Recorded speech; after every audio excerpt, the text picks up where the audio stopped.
رات کا پہلا پہر تھا۔ آسمان پر بادلوں کی ہلکی تہہ تھی۔ چاند جیسے کسی ادھوری کہانی کا گواہ بن کر محل کی دیواروں پر اپنی چاندنی بکھیر رہا تھا۔ سلطنت نوران کی شہزادی مہرو ہمیشہ اپنی نرمی، رحم دلی اور سچائی کے لیے مشہور تھی، مگر پچھلے چند مہینوں سے اسے راتوں کو عجیب خواب آنے لگے تھے۔ ہر خواب میں ایک آواز آتی تھی، مہرو میری مدد کرو، میں قید ہوں۔ شہزادی جاگ جاتی، دل تیزی سے دھڑکتا، مگر جب وہ کسی سے ذکر کرتی تو سب اسے وہم کہہ کر ٹال دیتے۔ ایک رات جب بارش کے قطرے کھڑکی سے ٹکرا رہے تھے، وہی آواز پھر آئی، مگر اس بار جاگتے ہوئے۔ شہزادی نے چراغ جلایا، کمرے میں دھواں سا پھیلا اور پھر اس کے درمیان سے ایک لمبا سایہ ابھرا۔ شہزادی کے لبوں سے کانپتی ہوئی آواز نکلی، تم کون ہو؟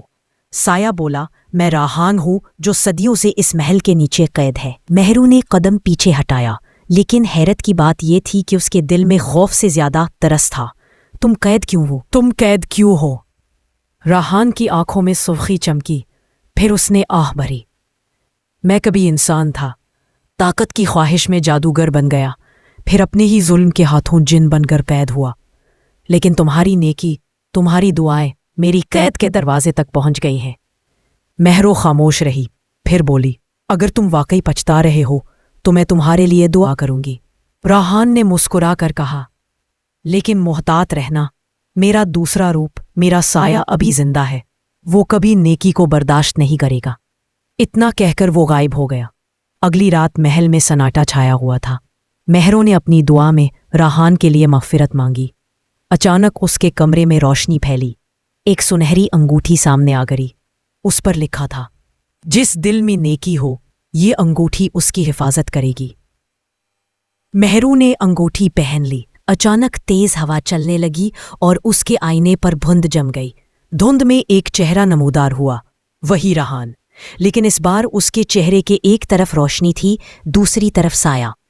راہان مدھم آواز میں، میری روح آزاد ہونے کے قریب ہے، مگر سایہ جاگ چکا ہے۔ اس سے پہلے کہ وہ کچھ اور کہتا، دھند پھٹ گئی اور ایک زوردار کہکہا گونجا۔ کمرے میں سیاہ دھواں پھیل گیا اور اس میں سے ایک خوفناک جن نمودار ہوا۔ ظالم جن، غصے سے، میں وہ ہوں جسے راہان نے خود پیدا کیا، اس کی خواہش، اس کا غرور، اس کا اندھیرا۔ مہرو نے خوف زدہ ہو کر انگوٹھی کو مضبوطی سے پکڑا۔ اگر تم واقعی اس کا حصہ ہو تو تم بھی اس کا انجام دیکھو گے۔ جن نے کہکہا لگایا اور آگ کا دائرہ بنایا۔ انگوٹھی نیکی کی نشانی ہے، مگر نیکی کمزور ہے۔